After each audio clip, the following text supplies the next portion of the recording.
Hello everybody, I'm Catherine Dunn. I'm the co-founder of Umvida's Academy together with Angela Hutchin, and I am the teacher director of the Pendulum course.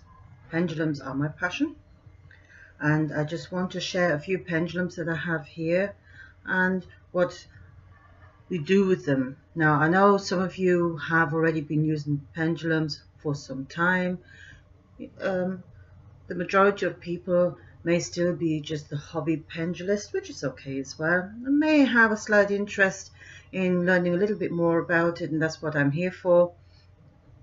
The one thing is that a lot of people have been taught by friends or friends of friends, and we used to get the chain, that we get a ring on the chain and we held it over our girlfriend's pregnant belly to see if it was a boy or a girl. Do you remember doing that?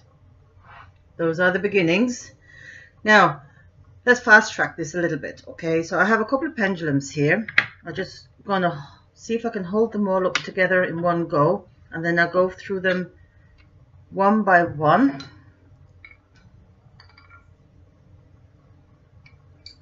Let's see. Oh, well, it's not going to happen. I don't think so. Okay. So, I don't know. So here we have some wooden ones. Okay. And here are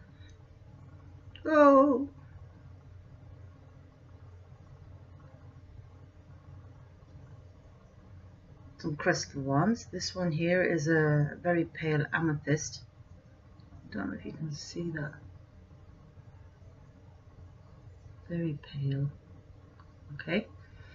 And then I have a couple of metal ones.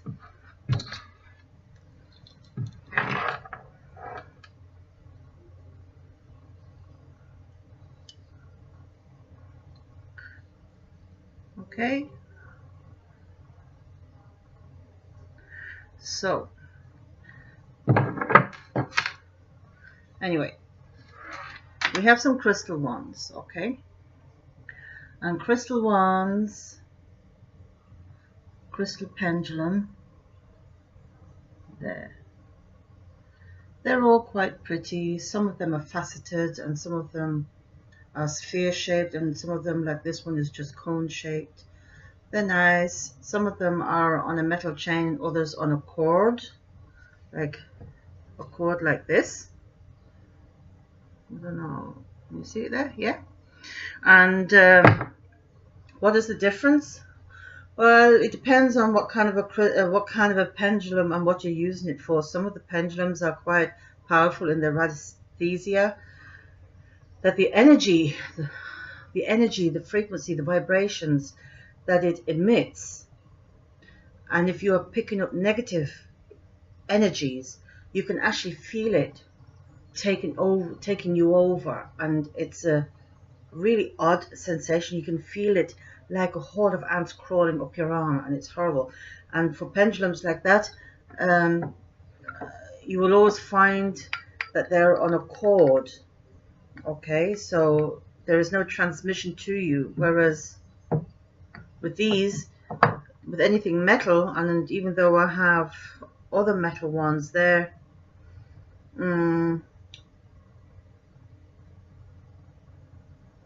some are with a metal chain, and the majority now are all coming on cords. So while a crystal pendulum is pretty to look at, and some can work really, really well and can have really huge responses from them. Personally, and there's a few colleagues of mine who will agree with me, in healing, we will not use a crystal pendulum. Why? Because crystals have their own vibration and frequency. Crystals, every crystal that you can find has its own vibration and frequency, and it just emits it, it just transmits that all the time. Anybody who is familiar with color therapy is also aware that colors, now look at the crystals here. Every crystal ball in this necklace, okay, every crystal sphere here has its own color vibration,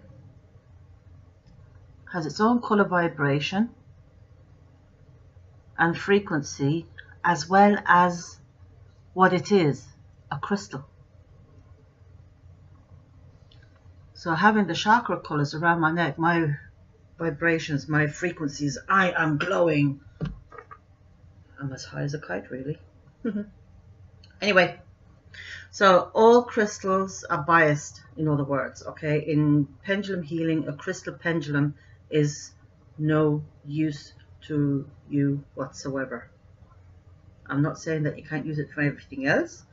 For fun factors, for low grade things, like to search for something or anything like that. But if it's in healing, which is quite severe, very sensitive, they have no place there.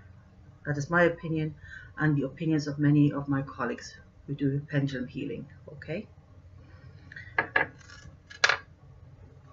I have one exception though. And that's this one. Now, many of you will recognize what this is. A hematite. A non-magnetic one. Non-magnetic, I do not want to attract any more than what I'm dealing with. Okay. But she is on a metal chain. She's on a lobster claw clasp, and I could exchange her, but I could not. I'm not really too fussed about it because I have these individual crystals that I can hold on to and not receive the energy that this pendulum actually picks up. Despite what I've just said, this baby here is an awesome pendulum, okay? Maybe because of the type of crystal that it is. She is absolutely awesome, highly responsive, like telepathically. You don't have to say anything, just think it in your head and boom, there's the answer. Very, very responsive. I might do a session later on live on Facebook just to, you know, do a question answer where you can throw questions at me. I'll get Hermie, as I call it, to give you some answers if that's, you know, of any use, and see how we get on with this baby. But I love assessing chakras with this one. Then I have a copper spiral. Again, she is on a copper chain. The fact that the chain itself is copper as opposed to any other metal, like, you know, just the metal on this, like the chain on this. Copper, as we know, can also it's what you call it? It transmit. It's a not so much a transmitter. What does it do? It kind of allows information to travel, okay, but it also has this protective realm around it. So that's why you found, like years ago, maybe in some here in Ireland anyway, you can still see a lot of churches with copper roofs on them that have turned green now, but there are copper roofs, and the reason for that is, I would imagine, is not just to protect them against lightning strikes, but the spiritual realm, okay? So the spiral copper, or the copper spiral, is very responsive with silent thoughts, and I have a great connection to the spiritual realm with this one. I have a Merkaba one downstairs, and she is great to get into someone's psyche, or excuse me, into someone's emotional psychic being, or psychic emotional being, okay? as light as feather, this one is. Then I have two Isis pendulums, and they're dual chamber ones. One is brass, one is copper. They're both in a rather aesthetic color of white. They're great protectors to have around, to wear as a pendant or to carry in a pocket around you during the day, especially if you're a psychic medium and you want to have protections against any psychic attacks. It's a good pendulum to have. Not that it's Isis, the fact it's white. If you carry a rather aesthetic white pendant or pendulum with you, you're actually protecting yourself. At night time, leave it at the bedside locker, kind of facing you, preferably facing towards the head, to give you that extra protection. Dual chamber. Why is it dual chamber? Well, you can disconnect in two areas. There's one. So there's one chamber. And there's the other. Okay? See that now? So what is the use of dual chambers? Anybody who is working in homeopathy or with essential oils and we're doing distant healing, we can put the globes or the essential oil into these chambers, and it's the frequency and the vibration of the essential oil or the globe itself, which is piggybacking on the vibration and the frequency of the pendulum and the work that you're doing via distance. And funnily enough, if you are the recipient, you are actually starting to taste the essential oil, even though I'm nowhere near you. Amazing. Okay, I love them. Baby Myrrh Isis.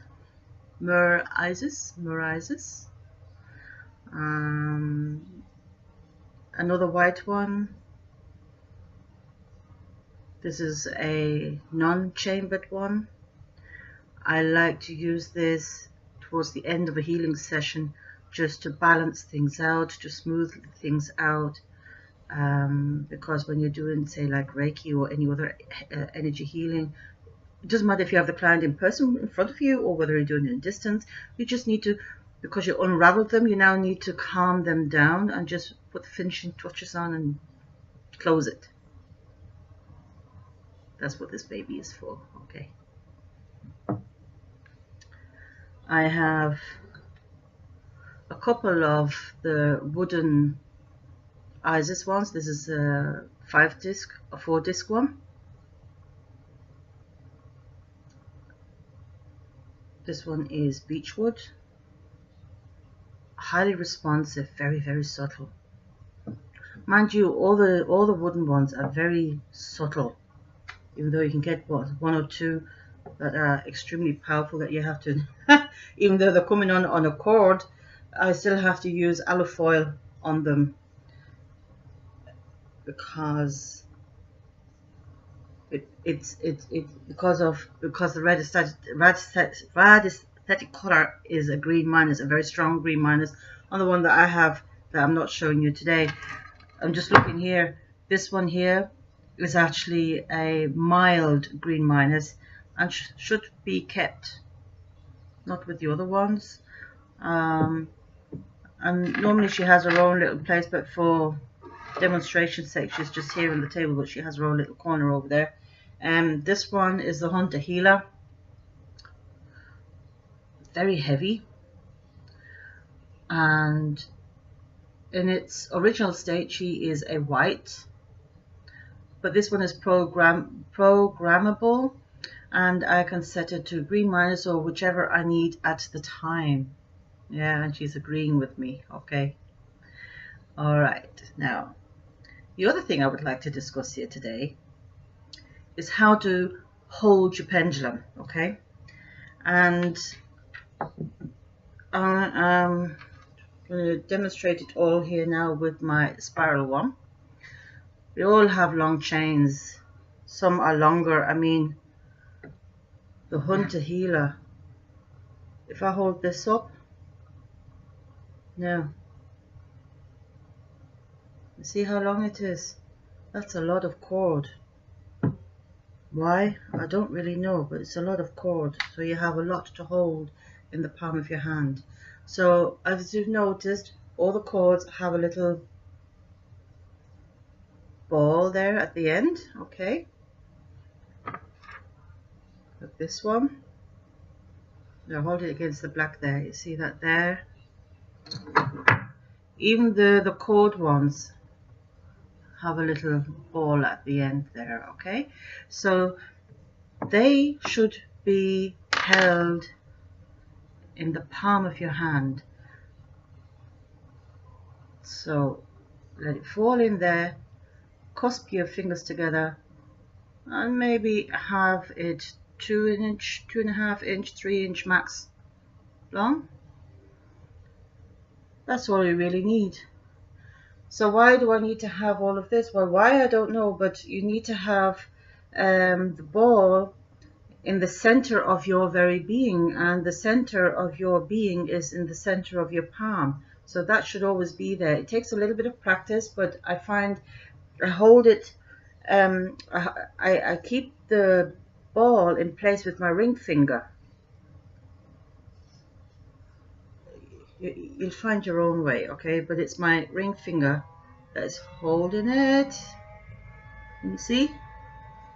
Can you see? Can you see? There, okay?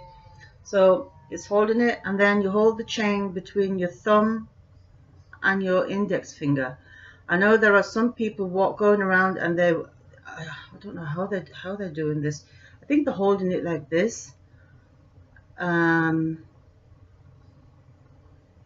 I don't know why. It serves no purpose, because you're holding the ball between your index finger and your thumb. It's not in the center of your palm, and you're restricting the movement, so there's no true energy flow going through. No connection to the higher consciousness with yourself, or the energy vibrations and the frequencies of the pendulum. And it means you have to do the rotating, which is then wrong. Okay, so into the center of your palm, you get the hold for it, you're holding onto the wall in the side, and now you're holding it between your index finger and your thumb.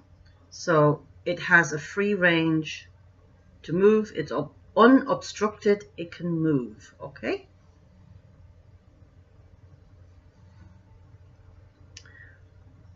I always say to my students, you need to bond with your pendulum. So in my course, you will be given some bonding exercises, especially when you're buying one brand new. You have to do some cleansing with it, and then you bond. You do not work with it for the first 7 days. You carry it around. It needs to pick up your aura. It needs to become one with you. The other thing is if you have several pendulums like what I have, and I have them all hanging on hooks, I don't use every single one of them every day. It depends on what you're coming into me for, and I'll choose that one for you. I have to do a very quick bonding. So even though you're there as a client and I'm just holding you and I just keep you on me in my hand and I'm talking away and I'm assessing you and I'm jotting things down, and meanwhile this one says, oh, I remember you, okay, I'm going to work for you today, yippee, okay? So anyway, so we have some simple yes no questions, okay? You can support your elbow on the table or hold it up free hand, and there are you have to understand now, even though this one is light, there is still some kind of counteraction happening with your arm. Imagine yourself, you're the crane, and you know those cranes that actually bolt down, that dismantle or knock down a building because it's demolition, that's the word I'm looking for. You know those cranes that have that big ball, that big pendulum, and it swings, and then it swings and it hits the building, okay? Do you, in all honesty, do you think that crane is motionless, apart from it swinging the arm to make the ball move? A tree. you know, 50, 60, 100-year-old, 150-year-old tree, a mature tree with a tree trunk this size, okay? Along comes a hurricane. The branches are going like this, swaying along. Do you think that that whole tree trunk does not move? Okay? Everything moves. Nothing is motionless. Neither me or you, all right? So there's always some counteraction, some counterbalance happening. But there is a difference between a counterbalance. So if the pendulum is swinging out this way and I'm going this way, you know, there is this counterbalance that always happens. But there's a difference if somebody is holding the pendulum like this and they're having to do this. It just doesn't, to make it swing, that's wrong, okay? So anyway, you hold the pendulum, your arm as still as possible. Once you have bonded with your pendulum and you have a good relationship going on, you can ask it any old question and it will just start moving away by itself. Now, the answer for yes, when you first when you've bonded with your pendulum, you should ask it to show you what is your answer for yes. So, spiral. Show me your answer for yes. Okay, so the clockwise rotation is yes. And show me your answer for no. Counterclockwise is for no. Show me your answer for I don't know.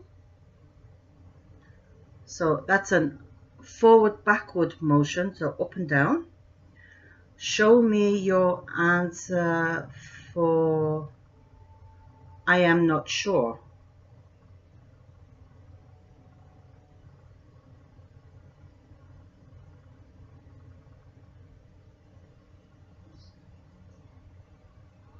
Now, do you see how that had to slow itself down and then move from a forward backwards to a side to side action?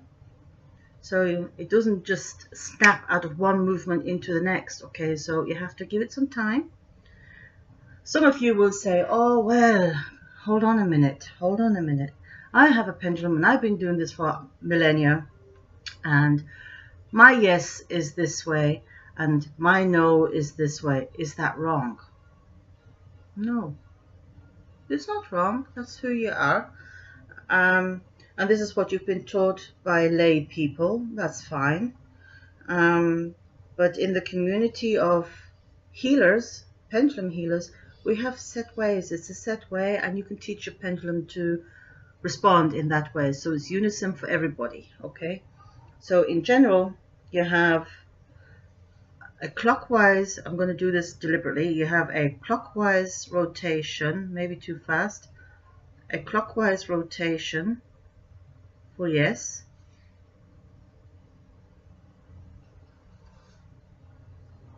a counterclockwise rotation for no.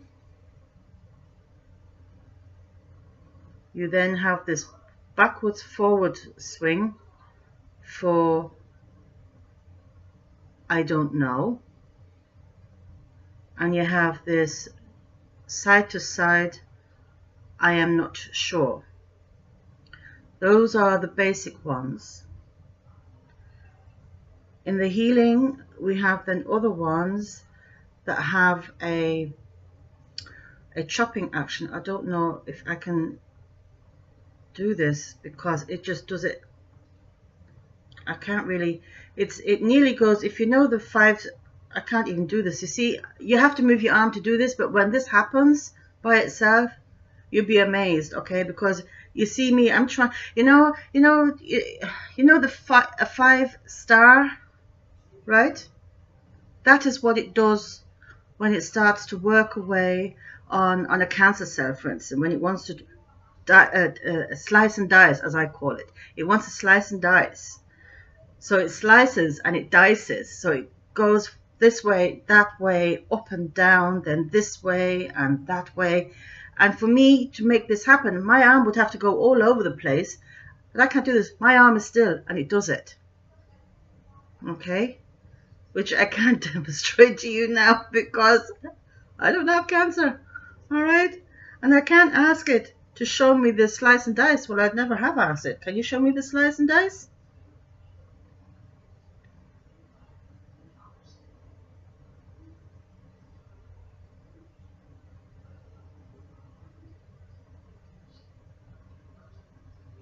Okay, it's going from diagonally left to diagonally right. So let's say from 11 to 7, from 9 to 3,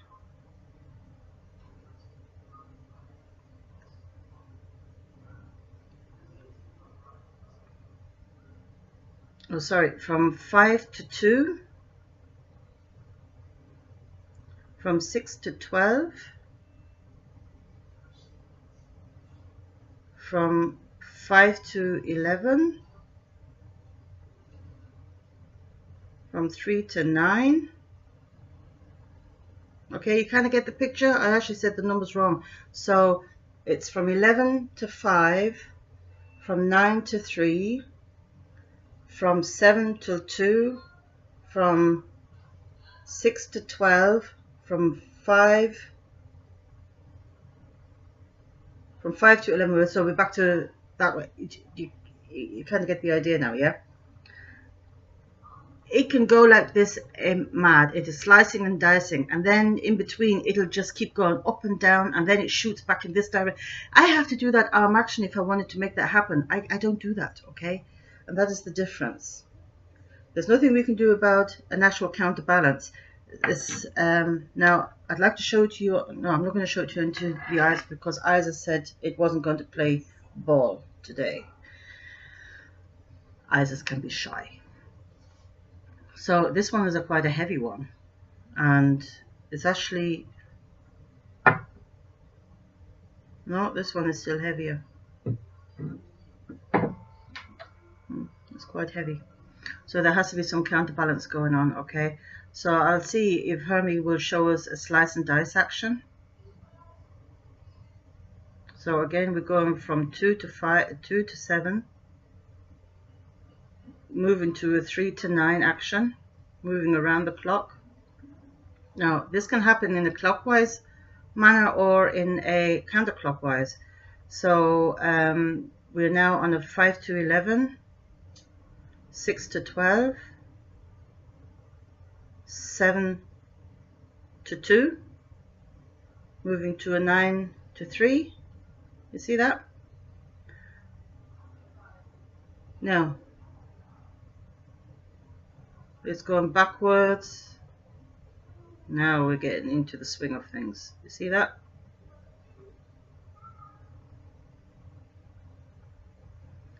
If I wanted to mimic this, you can appreciate my arm would have to go all over the place to make this happen. But this is a very good slice and dice action to remove any cancerous cells. I've had some good reports with this. I had to do this on one little boy who had a tumor in his liver. Thank you. Who had a tumor in his liver. He was 3 years old at the time. This is 2017, so I think it was maybe even 3 years ago. Yeah, 2014, 13, 12, 13, 14. Okay, he had just turned 3 at the time, and sorry about this, turned 3 at the time, and he was always sick all of a sudden, and he kept going to the hospital, and the hospital checked him out between the diarrhea and his tummy cramps, and nobody could figure out what was wrong with him. And then mom, and then the child one day, you know, oh, so much pain, and I think when she was drying him off after a bath, she noticed this hard lump sticking out over the liver area. In a panic, back to the hospital, and at this stage the hospital had nearly flown him to the pediatric hospital, and he went through an MRI scan, and lo and behold, there was this tumor sitting in his liver, larger than his little 3-year-old liver. Inoperable. They tried chemo, they had tried radiation therapy, and none of it worked. After so many months of treatment, he was sent home with a palliative care nurse, and mum at this time was pregnant on twins, so you can appreciate, and they already had one older child, so you can appreciate the hardship that was going around in the house. And so there's a few of us that voluntarily came together, a few healers, I mean, angel healers, shamans and Shen healers, Reiki practitioners like myself, and one or two, three pendulum healers, okay? And for 6 months, regardless, every morning, I had a shrine in the hallway made up for him. I had his photograph there. There was this shrine about him. Meanwhile, the parents every Saturday would have a prayer session. 250 was nearly the norm. Come to this people's gardens, and they stand there in a circle and do massive prayers. It was phenomenal. 6 months, every morning and every evening, I done the slice and dice. The palliative care nurse, after 4 months, had to turn around to the pediatric hospital and say, would you mind bringing this young man back in again, because I don't think there's any more I can do here for the family, because he seems to be improving. And they were saying, there's no way on God's given earth that this guy can be healing. So anyway, he went back in. 5 months down the road, he went back in again, and he had a CT, his MRI scan, and you know what? This tumor was shrinking. It had shrunk to a walnut size. He was very lucky. He had, from a few of you, if you're watching this and you're from the UK Ireland area, you will know Great Ormond Street Hospital. It is the centre of excellence of pediatric hospitals in our neck of the woods. It's a pioneering hospital, and it's amazing what they can do there for children. Absolutely amazing. But a professor was visiting Dublin's pediatric hospital, and he just happened to be in the building, and he just happened, see, the universe provides, and he just happened to hear of this little boy who apparently was doing a miraculous healing. So he says, a walnut size, I can operate. And he brings it. So a month later, this now 4-year-old boy was flown to London. He was operated on. Meanwhile, Mum couldn't come with him because she was in labor with the twins. And he came home, and he's still here to tell the tale of his survival. By the time he went onto the operating table, which was 3.5, 4 weeks later, okay, this walnut size, because the rest of us kept on going and working, doing the energy work, this walnut sized tumor had shrunk further. It was now the size of a large grape. Happy days. He didn't have to lose anything of his liver. They just removed the capsulated grape-sized tumor, and he's a happy boy today with a big scar. But I can live with a big scar, can't you? So pendulum healing is awesome. It's massive, underestimated, understated. And I think if you decide to, even if you are and you think, oh, I'm a regular dowser, I douse this and I douse that, please do the course, because there will be some things that you will say, oh God, I never knew this. Seriously? Really? Oh. And hopefully this will get you going into pendulum healing. We need a lot more out there. Pendulum healing was not born yesterday. It has not been around yesterday. Do you know the likes of Isis? Do you know why she's called Isis? Look her up. All right. And archaeologists, in Egypt, when they open up the one of the coffins, okay, they would see with some of the mummified bodies something on a chain that resembled exactly this shape. And nearly all of them had them. And when they went over with it with a Geiger counter, it would go mad because of these. They're not to be underestimated. They're powerful. The Hunter Healer, invented by Eric Hunter, is a combination of Cognac, Osiris, and Isis pendulum. They're very powerful, very subtle, but powerful.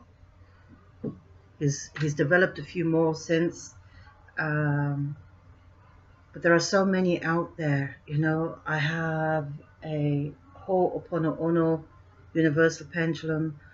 I have a chakra pendulum just for the chakras. There's an angel universal pendulum. I don't have it. I'm thinking about it.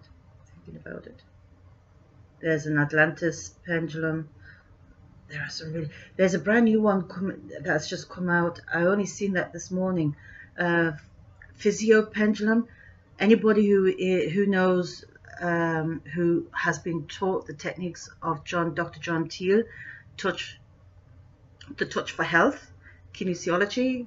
Anybody who's into massages, sport massages, or physiotherapy, that is the pendulum. It's not invasive. Somebody who's in a lot of pain and just does not want to have that manual manipulation, that seems to be the one. I'm going to purchase myself one. I think I need to check this one out. Okay, so watch out for that space.